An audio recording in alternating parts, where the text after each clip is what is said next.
Ya.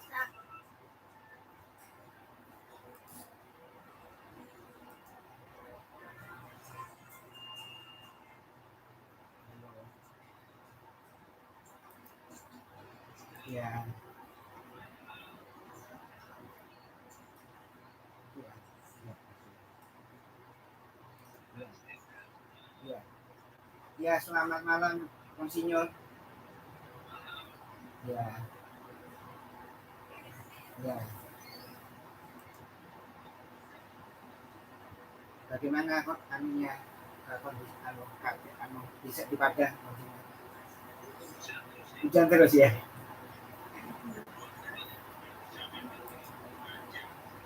Jakarta banjir terus ya? Oh, kalau di Jakarta hujan kayak gitu banjir.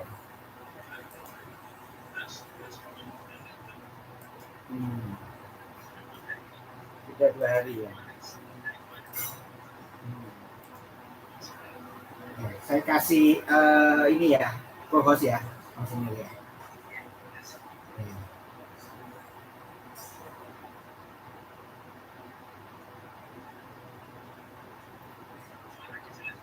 Suaranya jelas. Nggak pakai headset ya. Nggak apa-apa kok, tapi suaranya ya baik kok suaranya.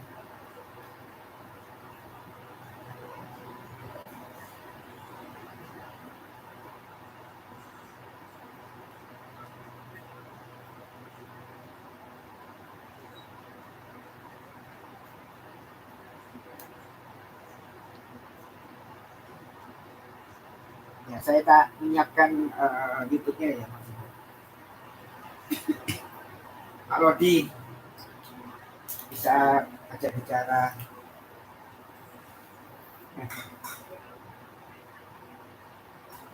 Oh ya, karena kan sudah saya kasih co-host jadi langsung bisa.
Nak gerejanya.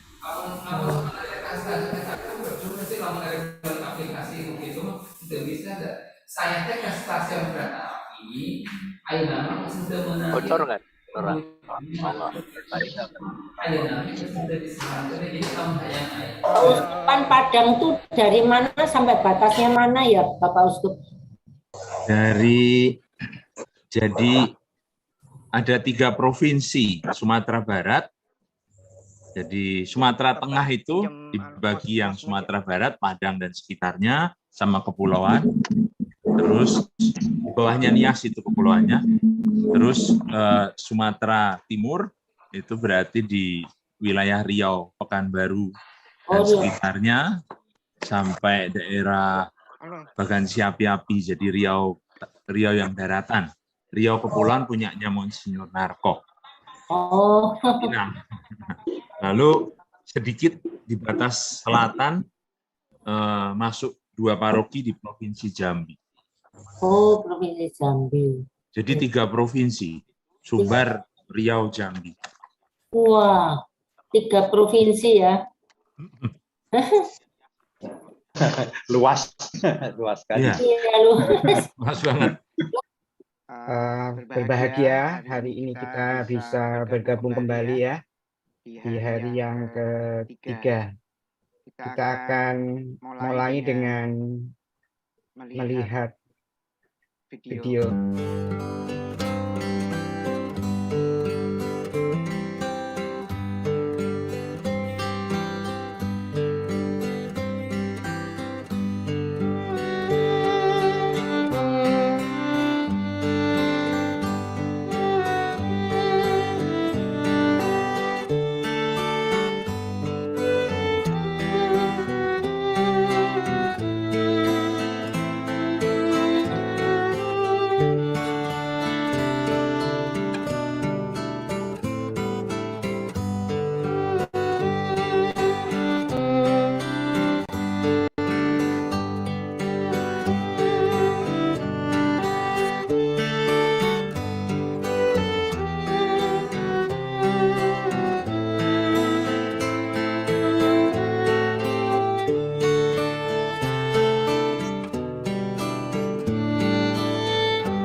Oke, kita dalam rangka menyambut 25 tahun wafatnya Santa Teresa dari Calcutta, kita mengadakan novena ya, tanggal 27 Agustus sampai 4 September 2022. Dan tema pada novena kali ini adalah pewarta sejati dahaga Kristus. Dan kemarin kita sudah masuk ke hari kedua yang dibawakan oleh Monsinyur Ewaldus Martinus Sedu. Dan hari ini kita bersyukur karena kita boleh masuk pada novena hari yang ketiga. Oke. Sebelum kita mulai, ini adalah kira-kira rundown ya di dalam novena hari ini. Kita nanti akan awali dengan doa pembukaan. Kemudian kita akan mendengarkan lagu Aites. Kemudian kita akan masuk ke video pengantar. Setelah video pengantar, kita akan hening sebentar dan dilanjutkan dengan doa tobat. Setelah itu, kita akan masuk ke dalam novena hari yang ketiga hari ini. Setelah itu kita akan mendengarkan renungan dari Monsinyur Vitus Rubianto. Setelah renungan, kita nanti akan hening dan masuk ke dalam permenungan. Setelah itu, kita akan mendengarkan lagu Come Be My Light. Dan kita akan tutup dengan, kita akan lanjut dengan doa umat, kemudian dengan doa penutup, dan nanti terakhir kita ada ucapan terima kasih, kemudian ada pengumuman, dan kita akan mendapat berkat dari Monsinyur Vitus ya, dan berarti acara berakhir. Jadi saya berharap bahwa teman-teman akan mengikuti sampai akhir, dan nanti kita akan buka soundnya di akhir ya acara, sehingga nanti mungkin bisa menyapa Monsinyur Vitus. Dan saya kira Monsinyur Vitus tidak keberatan ya, nanti mungkin kita akan ambil foto atau ngobrol sebentar dengan umat yang hadir pada malam hari ini. Oke, itu sedikit rundown-nya ya. Malam ini saya akan tutup chatnya, kemudian suara Bapak Ibu yang masuk kami akan tutup supaya hening ya. Jadi nggak ini. Kemudian saya minta tolong nanti Januar, co-host, untuk spotlight ya teman-teman yang berbicara pada malam hari ini, yang membawakan ini. Oke, kita akan mulai.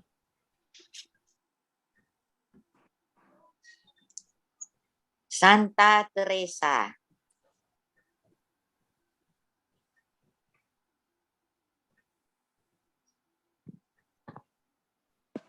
Doa kepada Santa Teresa dari Kalkuta.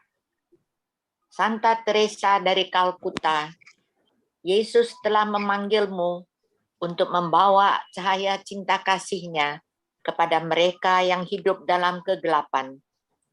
Santa Teresa, Engkau telah merawat mereka yang paling miskin dan paling membutuhkan dengan penuh cinta kasih dan kelembutan, sehingga Engkau menjadi tanda kehadiran cinta dan belas kasih Allah di tengah-tengah kesengsaraan dan penderitaan mereka. Mengikuti teladan-Mu, tolonglah kami, agar kami bisa mengenali wajah Yesus di dalam wajah-wajah saudara-saudari kami yang menderita, sehingga kami bisa melayaninya dengan rendah hati dan sukacita.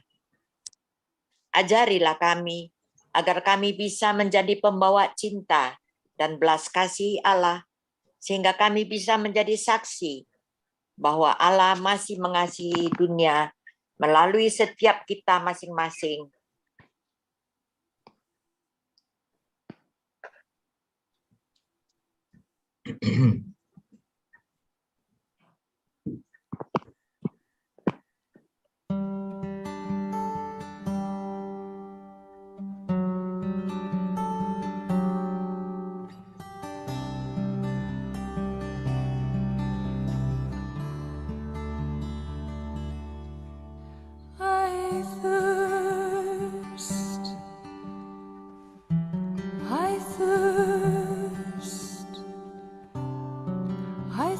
For souls, come to me. I thirst, I thirst. Who will help bring them to me? Bring them to my Father, wash them in my blood, bind their wounds of sin by the power of my love. Tell them of my mercy, show to them my heart, pierced and ever broken, with love to impart. I thirst, I thirst, I thirst for souls, come to me. I thirst, I thirst. Who will help bring them to me? Many tears are falling, souls have lost their way, tired and discouraged, too broken to pray. Will you be my tenderness? All the world will see. I am always waiting. Please come to me. Come to me, all you who labor and are heavy laden, and I will give you rest. Take my yoke upon you and learn from me, for I am gentle and lowly in heart, and you will find rest for your souls.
Novena Santa Teresa dari Kalkuta dalam rangka peringatan Hari Santa Teresa dari Kalkuta.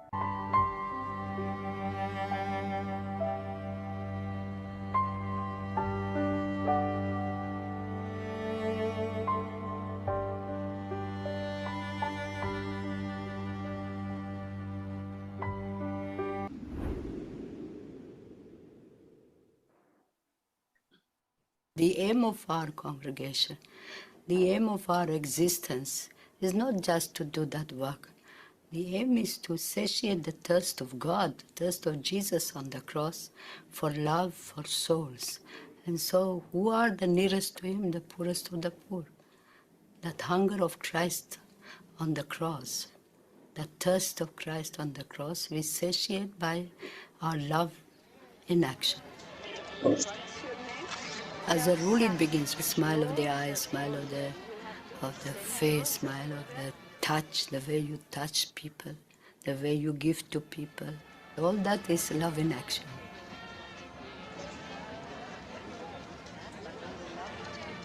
And that's why people who come in contact with the sisters feel that presence, feel that touch, feel that contact with Christ in the sisters, and the sisters feel the contact with Christ in the distress in disguise of the poor. It's not always easy, but it's a beautiful and a very wonderful way, and it brings really that presence of God through our actions to the people.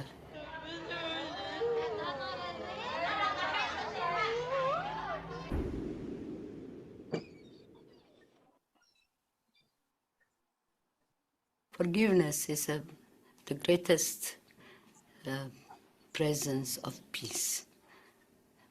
Only when we don't forgive each other, then we live in disturbance, we live in jealousy, in unhappiness, and so on.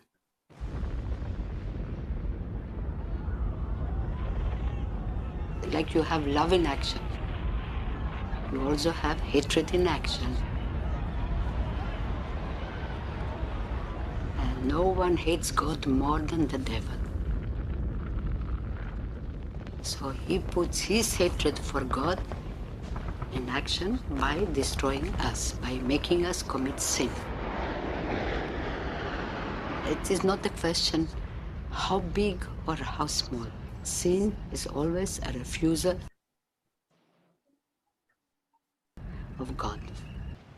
The spiritual poverty, when they have especially lost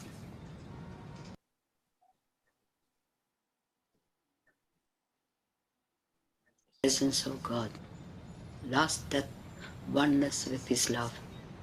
That is today greed for money, greed for honor, for glory, is taking the place of God's presence in many lives. And that's a very, very great poverty.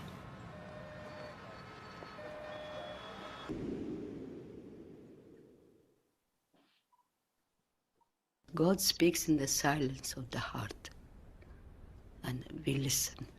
And then we speak to God from the fullness of our heart. First we listen, God speaks, and then we speak and God listens. And that connection is prayer, is oneness with God. A soul of prayer, fruit of prayer, is deepening of faith. And the fruit of faith is love. And the fruit of love is service. And the fruit of service is peace. That's why we need to pray to have a clean heart. And if we have a clean heart, we can see God. And if we see God, naturally we begin to love one another. That means we see and we look, and then we give our hands to serve and our hearts to love. And that's the beginning of holiness.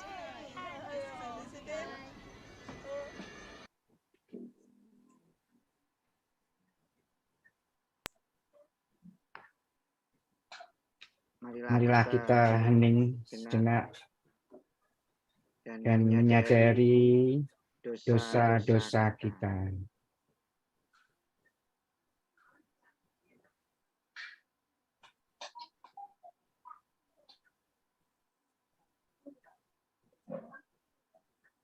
Kita lanjutkan dengan doa tobat.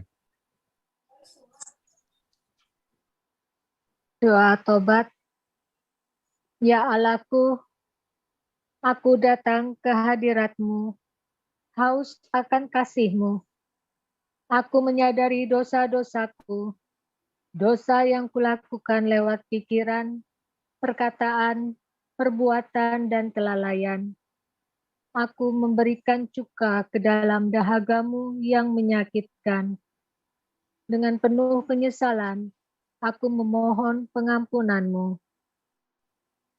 Melalui Bunda Maria, aku menyerahkan diriku dan segala apa yang kumiliki kepadamu.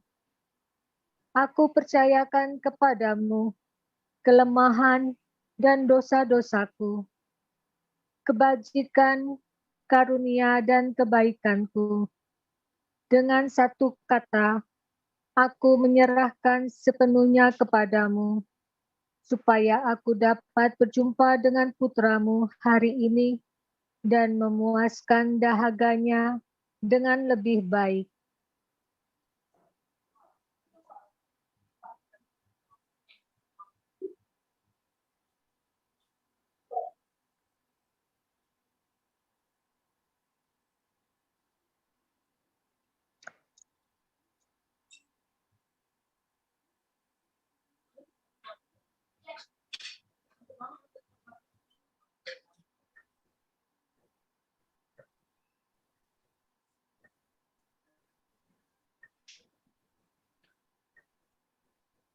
Dengarkan dia berkata kepadamu, aku haus.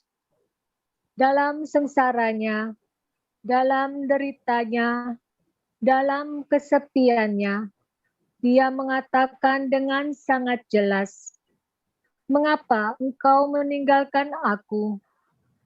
Dia merasa sangat kesepian dan ditinggalkan, dan menderita di atas kayu salib.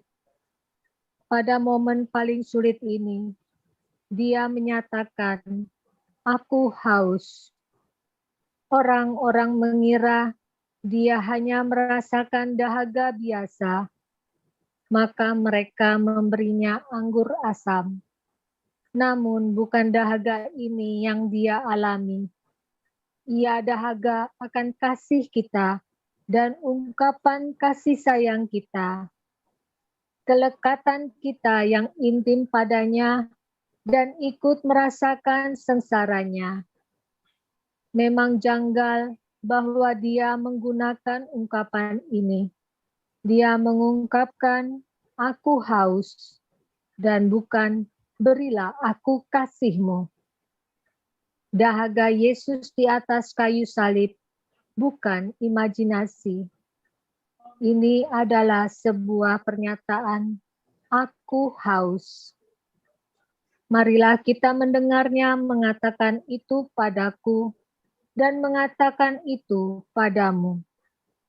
Ini sungguh sebuah karunia Allah. Jika engkau mendengarkan dengan hatimu, engkau akan mendengarnya. Engkau akan mengerti. Hingga engkau mengetahui lebih jauh di dalam dirimu bahwa Yesus menjadi haus untuk engkau. Maka engkau akan mulai tahu untuk siapa dia ada atau seperti siapa engkau harus menjadi untuk dia. Ikutilah jejak langkahnya dalam pencarian akan jiwa-jiwa. Bawalah dia dan terangnya ke rumah-rumah orang miskin, khususnya ke jiwa-jiwa yang paling membutuhkan. Sebarkanlah kemurahan hatinya kemanapun engkau pergi, demi memuaskan dahaganya bagi jiwa-jiwa.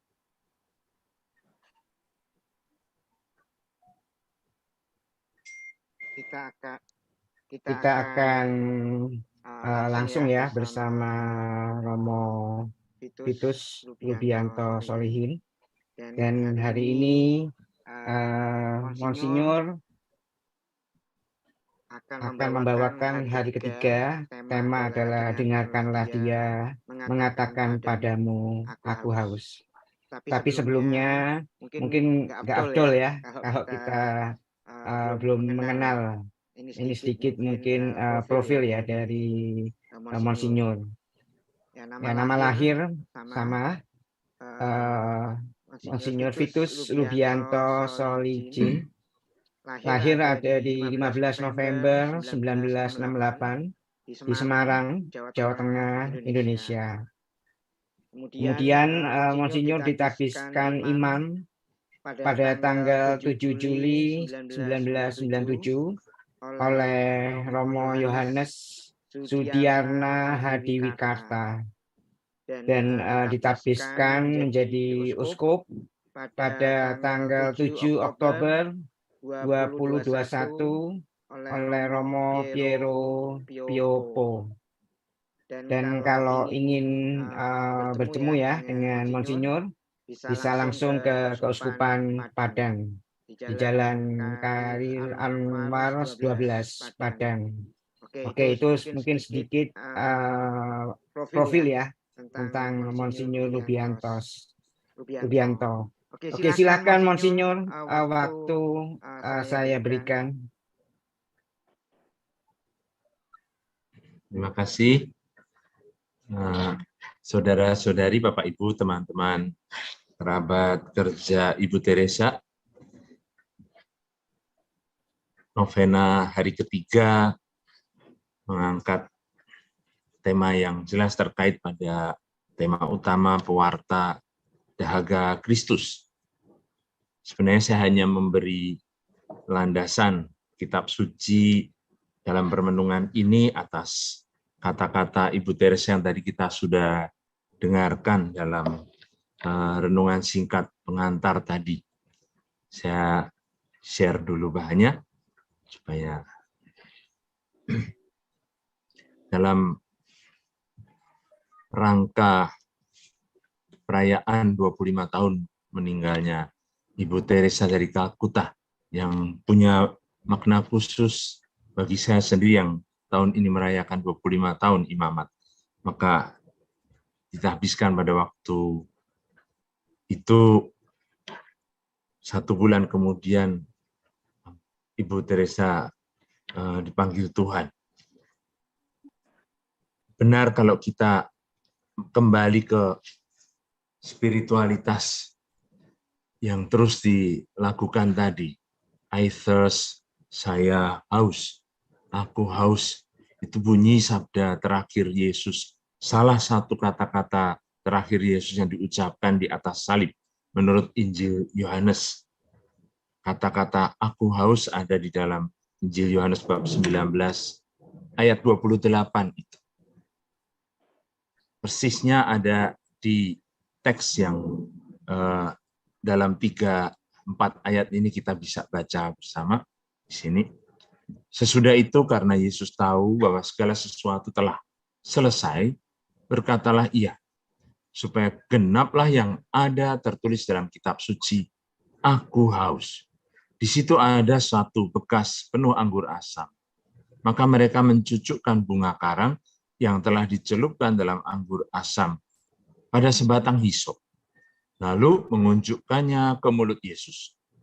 Sesudah Yesus meminum anggur asam itu, berkatalah ia, sudah selesai. Lalu ia menundukkan kepala dan menyerahkan nyawanya. Kita sering terpaku pada kata-kata terakhir ini. Selesailah sudah. Dalam Pasio pada hari Jumat Agung dinyanyikan dengan begitu agung. Sebelum akhirnya semua berlutut menghormati Yesus yang wafat. Dengan kata-kata itu, sudah selesai. Sesudah Yesus minum anggur asam itu.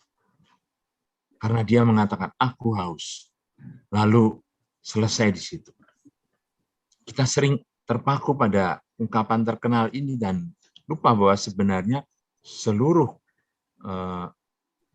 episode tadi yang kita baca punya makna begitu mendalam, satu kalimat demi kalimat. Perkataan dalam devosi 7 sabda terakhir Yesus di atas salib, termasuk dalam perkataan kelima.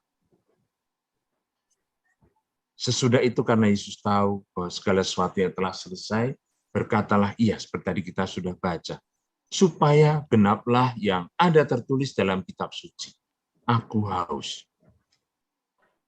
Benar, ada dua penafsiran, karena Ibu Teresa sendiri pernah mengatakan seperti tadi kita sudah mendengar, orang-orang mengira dia hanya merasakan dahaga biasa, maka mereka memberinya anggur asam. Tapi Santa Teresa langsung merasakan bukan dahaga ini yang Tuhan alami. Ada sesuatu yang lebih dalam. Dan itulah persis bagaimana Santa Teresa membaca Injil dengan kacamata yang jauh lebih dalam dari segi lahiriah saja. Pembacaan semacam ini sudah sejak zaman bapak-bapak gereja, sejak zaman dahulu kala, ada dua cara membaca. Secara historis manusiawi saja, seperti yang dibuat Santo Bonaventura, atau secara simbolis atau mistik, seperti Santo Bernardus. Nampaknya Ibu Teresa mempunyai kepekaan yang sama, bukan hanya tinggal pada kenyataan dahaga Kristus yang betul menarik kita untuk langsung masuk dalam satu rasa kepedihan dan keprihatinan yang begitu mendalam karena sengsara Tuhan. Tetapi lebih dari itu, benar ada tekanan pada sisi manusiawi Yesus yang sudah tergantung, begitu payah sesudah didera, dianiaya, memanggul salibnya, di panas terik itu, penafsiran yang biologis dan manusiawi menunjukkan kehausan yang dahsyat dari seorang yang tergantung di atas salib. Penafsiran yang manusiawi dan tidak bisa kita hindari, memang kenyataan dahaga inilah yang dialami Yesus, yang membuat kita bisa begitu merasa kasihan pada sengsara orang yang disalibkan dengan cara demikian. Tapi tidak bisa kita berhenti pada itu saja. Tanpa melihat bahwa yang disalibkan itu bukan sekedar orang biasa yang dipaku di atas kayu salib tanpa menunjukkan sesuatu kuasa. Betul-betul kehilangan segala-galanya. Ditinggalkan oleh murid-muridnya. Bahkan merasa ditinggalkan oleh Allahnya. Tapi Injil Yohanes menaruh perhatian kita pada sesuatu yang membuat kita merasa begitu agung di hadapan kenyataan Yesus yang mengatakan, aku haus. Bagaimana mungkin sang mata air kehidupan mengatakan, aku haus, kalau dia sendiri mengatakan, akulah air hidup. Tekanan pada keilahian Yesus ini membuat penafsiran mistik dan alegoris dari seperti yang dibuat Santo Bernardus, melihat kehausan Yesus itu adalah kehausan Allah yang mau memberikan karunia Roh Kudus pada setiap orang yang datang kepadanya, yang rindu akan kasih. Seperti kata Madre Teresa, ia dahaga akan kasih kita. Dia haus akan ungkapan kasih sayang kita. Haus akan kelekatan kita yang intim padanya. Yesus mau kita ikut merasakan sengsaranya. Itulah kehausan yang dirasakan Yesus yang dalam arti di sini tekanannya pada keilahiannya. Benar saudara-saudari, Injil Yohanes memang lebih teologis dan spiritual dibandingkan Injil sinoptik Matius, Markus, dan Lukas, yang lebih menaruh tekanan pada aspek manusiawi Yesus. Cukup mengingat tekanan mereka, para penginjil sinoptik itu, pada penderitaan Yesus sejak di Taman Getsemani, sampai kisah sengsaranya di Golgota. kalau kita perhatikan dalam kisah sengsara Injil-Injil itu, di Injil Yohanes kita tidak temukan Yesus berdoa di taman. Coba cek nanti. Yohanes sebaliknya, tidak menyebut sakratul maut yang dialami Yesus di Taman Getsemani, seperti yang diceritakan oleh Matius, Markus, dan Lukas.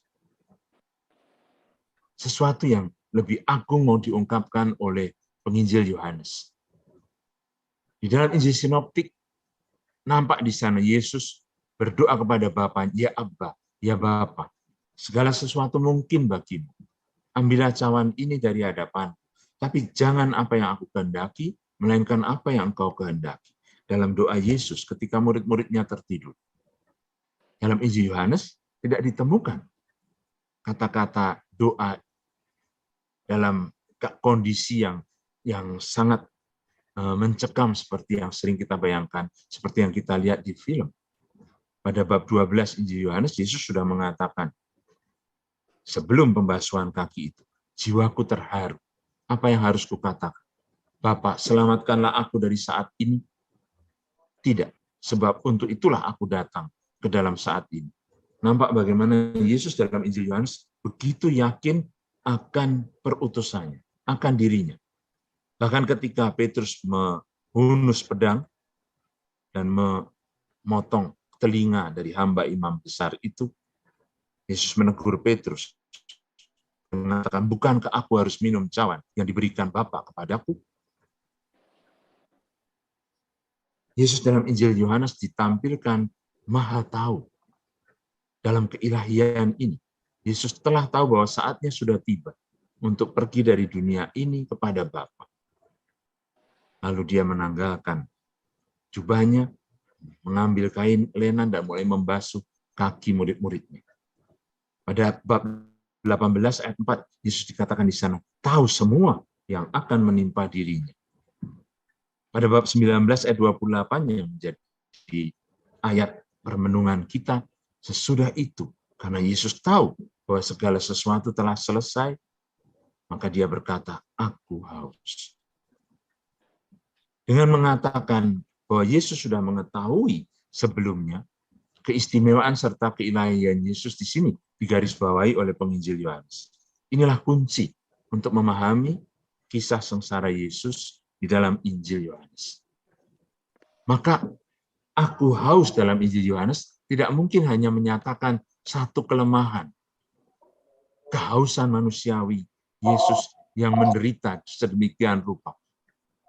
Aku haus seperti dilihat oleh Ibu Teresa, direnungkan dan direfleksikan oleh Ibu Teresa, adalah kehausan Tuhan akan kehausan kita, akan kasih sayang kita, akan keikutsertaan kita dalam penderitaannya, untuk mencintai dan untuk dikasihi. Seperti kata Yesus sendiri di bab 10 Injil Yohanes, Bapa mengasihi aku, oleh karena aku memberikan nyawaku, agar aku menerimanya kembali. Tidak seorang pun mengambilnya dari aku, melainkan aku memberikannya menurut kehendakku sendiri. Aku berkuasa memberikannya dan berkuasa mengambilnya kembali. Kata-kata ini menunjukkan bahwa kalau Yesus mengatakan kemudian di atas salib, aku haus, itu berasal dari tindakan bebas, bukan karena keterpaksaan kondisi di mana dia kekeringan dan dahaga, tapi betul-betul muncul juga dari satu kebebasan hati memberikan diri sampai titik penghabisan. Sampai titik darah penghabisan. Karena itu mau mengajak kita semua ikut serta dalam penggenapan ini. Bukan sekedar penderitaan fisik, tapi satu penyelesaian, satu penggenapan seperti dikatakan pemazmur. Mazmur 69 ayat 22 di mana kata-kata itu muncul. Mereka memberi aku makan racun. Dan pada waktu aku haus, mereka memberi aku minum anggur asap. Mazmur ini yang bicara tentang hamba Tuhan yang menderita. Mesias yang dinanti-nantikan oleh umat Israel. Tapi tampil sebagai hamba yang justru diremuk sampai habis tidak kelihatan lagi rupa manusiawi. Di situ pemazmur yang menulis Mazmur 69 itu mengatakan waktu aku haus, mereka memberi aku minum anggur asam. Itu yang terjadi pada Yesus di salib. Dan orang yang mendengar mazmur itu dibacakan, para murid akan langsung mengerti persis yang dikatakan oleh pemazmur, itu yang terjadi. Memang janggal kalau dari segi manusiawi kita mendengar dia menggunakan ungkapan aku haus. Ada maksudnya sebetulnya mau mengajak, mengundang kita untuk ikut dalam kehausannya akan jiwa-jiwa. Kehausan atau kerinduan Yesus akan kasih sayang kita. Kenapa tidak mengatakan, berilah aku kasihmu? Karena Yesus membutuhkan kasih sayang kita. Yesus mengharapkan kasih sayang kita. Yang kadang-kadang tidak selalu dengan bebas kita berikan. Seperti dia sendiri yang dengan tulus dan bebas memberikannya sampai habis. Dahaga Yesus di atas kayu salib, bukan imajinasi. Ini adalah sebuah pernyataan. Aku haus. Pernyataan penuh makna karena penggenapan kitab suci. Marilah kita mendengarnya, mengatakan itu padaku, mengatakan itu juga padamu. Dan kita rasakan ini sungguh sebuah karunia Allah. Sebenarnya dari mana kata-kata ini? Kata-kata Ibu Teresa yang begitu indah. Ketika kita menangkap arti dari aku haus, kita sampai pada satu kesadaran karunia Allah yang begitu besar.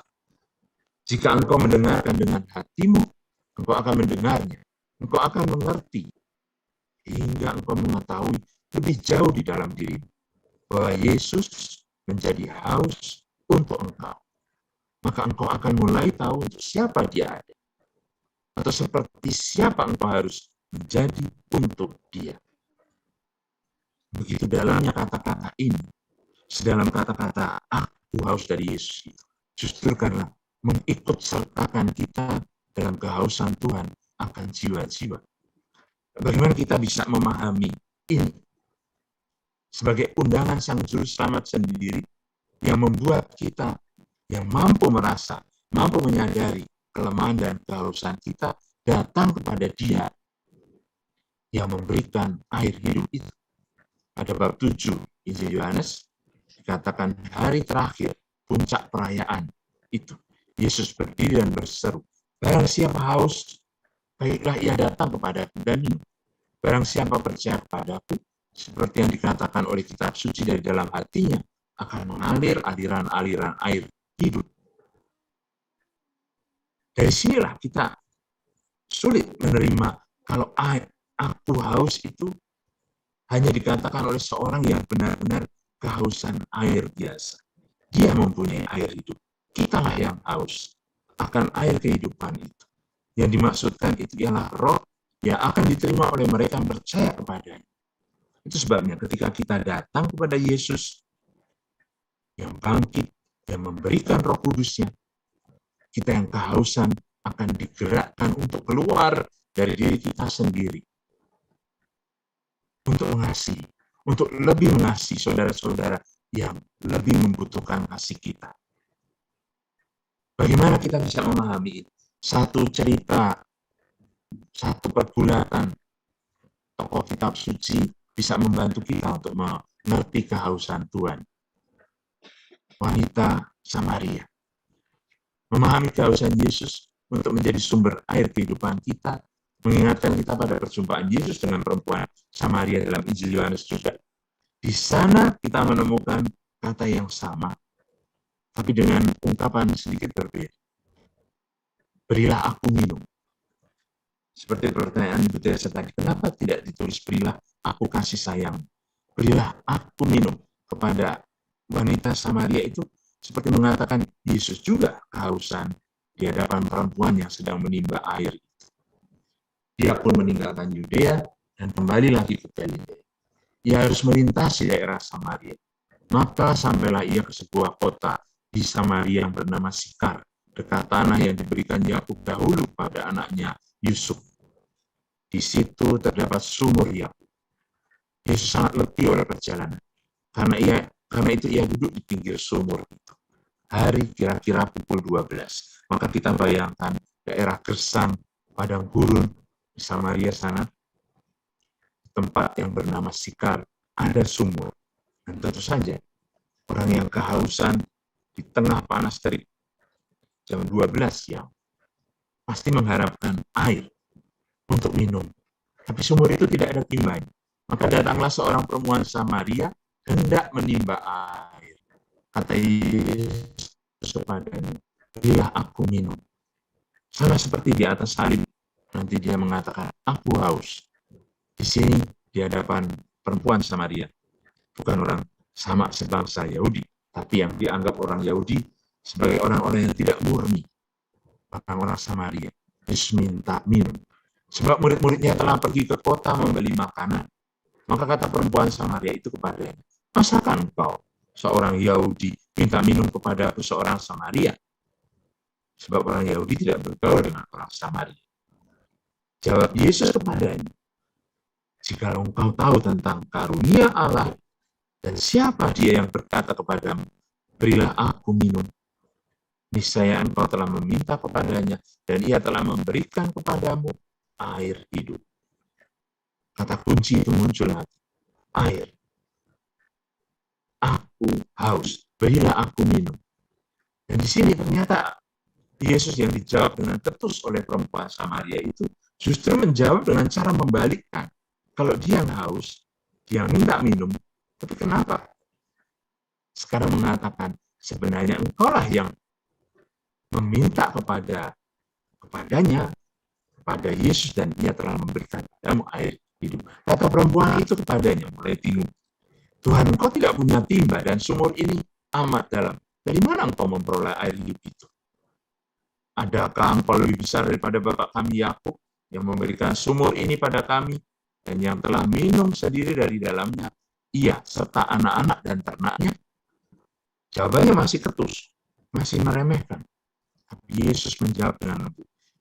Jawab Yesus kepadanya, barang siapa minum air ini, ia akan haus lagi. Tapi barang siapa minum air yang akan kuberikan kepadanya, ia tidak akan haus untuk selama-lamanya. Sebaliknya, air yang akan kuberikan kepadanya akan menjadi mata air di dalam dirinya yang terus-menerus memancar sampai kepada hidup yang kekal. Saudara-saudari, Bapak Ibu, banyak yang punya pengalaman ini. Ikut serta dalam kerabat kerja Ibu Teresa, dalam pelayanan. Benar, kadang-kadang melelahkan, tapi ternyata membahagiakan. Justru kita seperti menemukan air yang terus-menerus memancar itu. Ketika kita sendiri sebenarnya sudah kehausan, justru kita keletihan, tapi ternyata kebahagiaan itu tidak bisa dilukiskan. Kata perempuan itu kepadanya, Tuhan, berikanlah aku air itu, supaya aku tidak haus dan tidak usah datang lagi ke sini untuk menimba air. Sampai di sini, wanita Samaria tadi sadar bahwa sebenarnya dia yang kehausan. Di hadapan orang yang pada awalnya mengatakan, aku haus, aku butuh minum, berilah aku minum. Ternyata justru seperti perempuan Samaria itu kita mendapati diri kita yang terus-menerus kehausan akan Yesus. Maka sebenarnya pertanyaan kunci di dalam perjumpaan ini, siapa Yesus? Atau sebenarnya siapa perempuan Samaria? Siapa dia atau siapakah aku? Justru ketika kita mengerti kehausan kita, ternyata tersingkap siapa Yesus bagi kita. Jikalau engkau tahu tentang karunia Allah, dan siapa dia yang berkata kepadamu, berilah aku minum, niscaya engkau telah meminta kepadanya, dan ia telah memberikan kepadamu air hidup. Itu mirip seperti yang dikatakan Bu Teresa tadi. Dahaga Yesus di atas kayu salib bukan imajinasi. Ini adalah sebuah pernyataan. Aku haus, seperti kata-kata yang pernah dikatakan di depan perempuan Samaria, berilah aku minum. Ketika kita mendengarnya mengatakan itu padaku dan mengatakan itu padamu, tersingkap siapa kita, siapa dia. Ini sungguh sebuah karunia Allah. Sebenarnya tersingkap pertanyaan rahasia kita, pertanyaan yang kadang-kadang tidak mau kita ungkapkan, pertanyaan yang terus menjadi sesuatu yang sulit kita temukan jawabannya. Kehausan kita. Dapatkah saya benar-benar bertemu dengan Kristus? Dengan keakraban yang membuat saya tidak lagi menelusuri tempat-tempat kecanduan saya. Dapatkah Yesus benar-benar menyentuh kesepian hati saya? Beranikah saya mempercayai bahwa pelukan Yesus mungkin bisa sama nyatanya bagi saya seperti pelukan seorang teman? Seperti bahkan pelukan orang-orang yang kita layani. Apakah ini sesuatu yang terlalu besar untuk diharapkan? Kenyataan menyadari kehausan kita akan Tuhan, kerinduan hati kita akan keintiman dengan Tuhan. Itulah sebenarnya kehausan Yesus ketika mengatakan, aku haus. Sebenarnya haus akan kehausan kita. Kita memiliki kehausan hati akan Tuhan dalam bentuk dan intensitas yang berbeda-beda. Karena hati yang kosong, hati yang kering, atau juga hati yang terlalu puas. Kenyataan yang membuat kita sebenarnya tidak peka dan tidak sadar kita ini butuh air hidup. Jika rohani kita mengalami dehidrasi, tanda-tandanya mudah marah, kontrol diri rendah, merasa tidak aman, banyak mengeluh, cepat dikuasai kekhawatiran, hanya memikir yang negatif, yang jelek-jelek, sangat kesepian, mudah putus asa, ketergantungan emosi, berbagai masalah hubungan antar pribadi, penuh prasangka, dendam, kebencian, dan segala macam menunjukkan bahwa badan kita sebetulnya sudah kekeringan. 1 galon pun rasanya tidak akan cukup memuaskan dahaga kita kalau kita tidak berjumpa dengan Yesus sendiri. Saudara-saudari, hidup beriman kita itu seperti sumur. Hidup beriman yang misioner itu harus ditimbang, harus dikeluarkan airnya. Kalau dibiarkan saja, air dalam sumur itu menjadi bau. Tapi ketika kita menimba air, ternyata sumbernya justru malah semakin meluap-luap. Terus memancar seperti dikatakan sampai kepada hidup yang kekal. Itulah saudara-saudari yang dialami oleh perempuan yang berjumpa dengan Yesus tadi. Dia semula penimba air di tengah panas terik matahari, tidak masuk akal. Kenapa perempuan ini harus ambil air jam 12 siang? Mungkin tidak mau dilihat orang lain. Tapi itu kegiatan yang sebenarnya sia-sia. Karena dia menjadi semakin letih, dia kehausan, air yang sudah diambil cepat berkurang karena harus dia minum sendiri tengah jalan. Dari penimba air yang terpaksa, yang sebenarnya menghindar dari gosip dan omongan orang mungkin, karena dia sudah punya 5 suami, dan yang sekarang bersama dengan dia, suami yang ke-6, bukan suaminya. Siapa perempuan ini sebenarnya? Dari penimba air yang terus-menerus harus berputar-putar dalam lingkaran setan ini, akhirnya menjadi pewarta sabda ketika bertemu dengan Yesus yang dia cari, yang dia rindukan, Mesias itu. Perempuan itu yang semula pengemis cinta, dari satu laki-laki ke laki-laki lain, akhirnya menjadi pembagi kasih. Kata Yesus kepadanya, pergilah, panggillah suamimu, datang ke sini. Kata perempuan itu, aku tidak punya suami. Kata Yesus kepadanya, perempuan itu mungkin masih bohong, tapi Yesus mengatakan, tepat katamu, engkau tidak punya suami.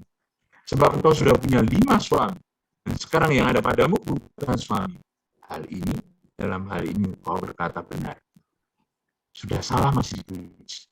Maka kata perempuan itu kepadanya, Tuhan, nyata sekarang padaku bahwa engkau seorang nabi. Nenek moyang kami menyembah di atas gunung ini, tapi kamu katakan bahwa Yerusalemlah tempat orang menyembah. Kata Yesus kepadanya, percayalah padaku, hai perempuan, saatnya akan tiba. Kamu akan menyembah apa? Bukan di gunung ini, bukan juga di Yerusalem.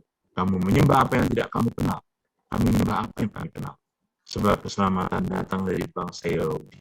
Tapi saatnya akan datang dan sudah tiba sekarang, bahwa penyembah-penyembah benar akan menyembah Bapa dalam roh dan kebenaran. Sebab Bapa menghendaki penyembah-penyembah demikian. Allah itu roh. Barang siapa menyembah dia, harus menyembahnya dalam roh dan kebenaran. Nah, perempuan itu mulai sadar apa di hadapannya. Jawab perempuan itu kepada Yesus, aku tahu bahwa Mesias akan datang yang disebut juga Kristus. Apabila dia datang, ia akan memberitakan segala sesuatu kepada kami. Kata Yesus kepadanya, akulah dia yang sedang berkata-kata dengan engkau. Pada waktu itu datanglah murid-murid Yesus. Mereka heran bahwa sedang bercakap-cakap dengan seorang perempuan. Tapi tidak seorang pun yang berkata, apa yang kau kehendaki? Atau apa yang kau percakapkan dengan dia? Sementara perempuan itu meninggalkan tempayannya, dia tidak lagi penimba air di situ, lalu pergi ke kota dan berkata kepada orang-orang di situ. Dia menjadi pewarta, menjadi misionaris. Mari lihat, di sana ada seorang yang mengatakan padaku segala sesuatu yang telah berbuat. Mungkinkah dia Kristus itu? Maka mereka pun pergi keluar kota, lalu datang kepada Yesus. Wanita itu dari pengemis cinta menjadi pembagi kasih, pembawa jiwa-jiwa kepada Yesus yang haus. Ikutlah jejak langkahnya dalam pencarian akan jiwa-jiwa.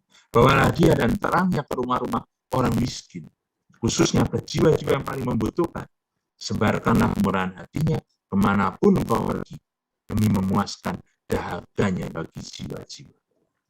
Itulah undangan bagi kita menjadi penyingkap wajah Allah dalam diri Yesus di tengah saudara-saudarinya yang paling miskin. Memang hanya mungkin kalau kita sadar akan kehausan kita sendiri. Tuhan haus akan engkau dan saya, agar datang mendekat untuk memuaskan. Ini tergantung dari intensitempaan, tergantung pada seberapa dalam kehausan kita. Kehausanmu, kehausan saya. Seperti kata pemazmur, seperti rusa rindu yang berair. Demikian jiwaku merindukan engkau ya Allah. Jiwaku haus pada Allah yang hidup. Bilakah aku boleh menghadap dan melihat wajah Allah? Dalam lagu dikatakan seperti ya rusa yang jiwaku haus. Nah, sebenarnya aneh. Rusa kok rindu, rusa haus. Tapi ternyata perumpamaan ini begitu kuatnya sampai mengatakan kehausan itu seperti rusa yang mendamba. Kalau kedalaman kehausan kita sampai demikian, barangkali kita juga bisa menimba air hidup yang bisa membuat kita keluar dari ketakutan kita dan menjumpai orang-orang, membawa Yesus kepada mereka. Orang-orang yang datang dalam hidup kita bagaikan berkat, beberapa datang dalam hidup kita sebagai satu pelajaran. Seperti rusa rindu sungaimu dalam lagu itu.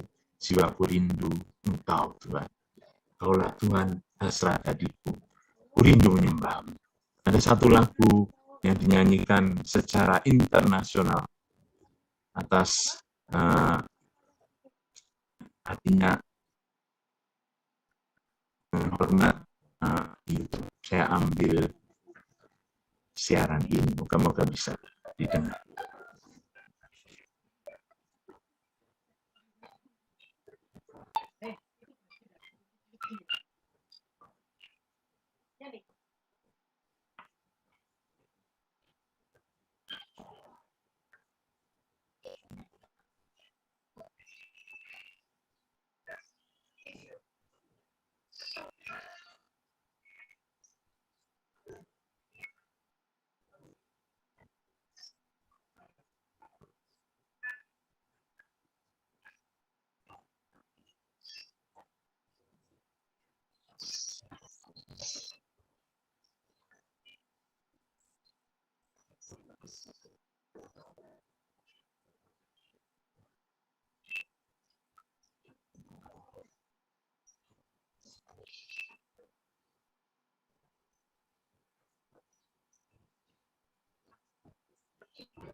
Terima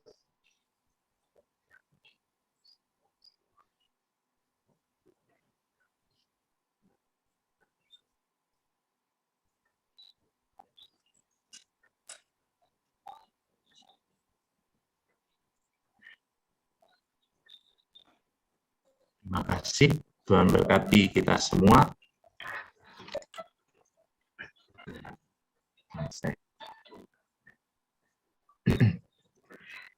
Saya kembalikan kepada host atau moderator. Ya, terima kasih Monsinyur Vitus Rubianto. Ya, kita akan melanjutkan dengan permenungan ya. Kita akan hening sejenak setelah kita mendengarkan renungan yang dibawakan oleh Romo Vitus tadi. Marilah hening sejenak dan kita renungkan. Pikirkan saja, Tuhan haus akan engkau dan saya, agar datang mendekat untuk memuaskan dahaganya.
jemaah umat.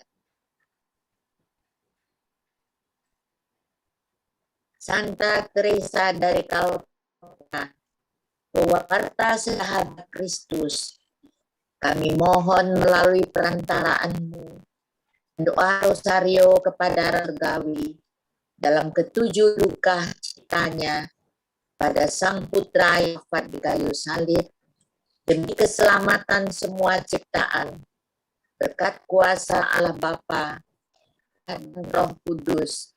Seluruh pandemi COVID-19 dari variannya lenyap dari muka bumi dan masyarakat dunia kembali dapat hidup dalam ketenangan